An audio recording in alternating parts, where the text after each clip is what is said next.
بسم اللہ الرحمن الرحیم۔ السلام علیکم ورحمۃ اللہ وبرکاتہ۔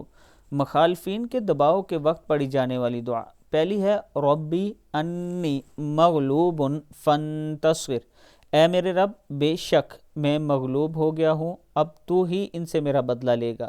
یہ دعا حضرت نوح علیہ السلام نے اس وقت پڑھی جب مخالفین ان کی دعوت قبول نہیں کر رہے تھے اور انہیں نقصان پہنچانے پر تل گئے تھے، دھمکیاں دے رہے تھے، انہیں برا بھلا کہہ رہے تھے، تو اللہ تعالیٰ نے ان کی یہ دعا قبول کی اور سخت بارش ہوئی اور پھر ان پر عذاب مسلط ہوا طوفان کی صورت میں۔ دوسری دعا ہے دین کے کاموں میں رکاوٹیں دور کرنے کی دعا۔ اللہم فاطر السماوات والارض عالم الغیب والشہادت انت تحکم بین عبادک فیما کانوا فیہ یختلفون، اے اللہ آسمانوں اور زمین کے بنانے والے، پوشیدہ اور ظاہری سب کچھ جاننے والے، تو ہی اپنے بندوں میں ان باتوں کا فیصلہ کرے گا جن میں وہ اختلاف کر رہے تھے۔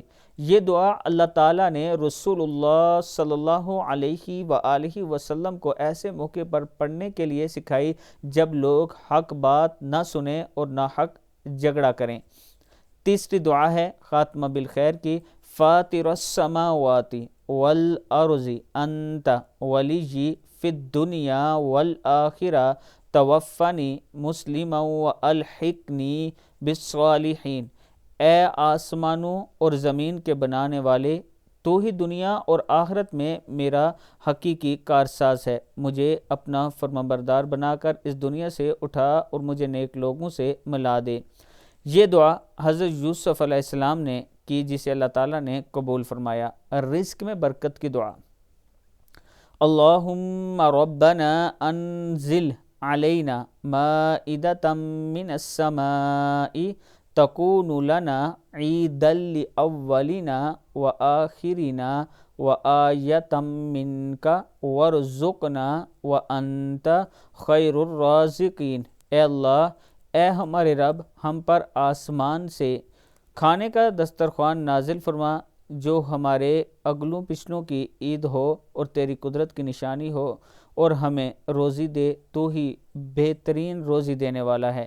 یہ دعا حضرت عیسیٰ علیہ السلام نے رزق کی برکت کے لیے عاجزی اور انکساری کے ساتھ مانگی اور اللہ تعالیٰ نے قبول فرمائی۔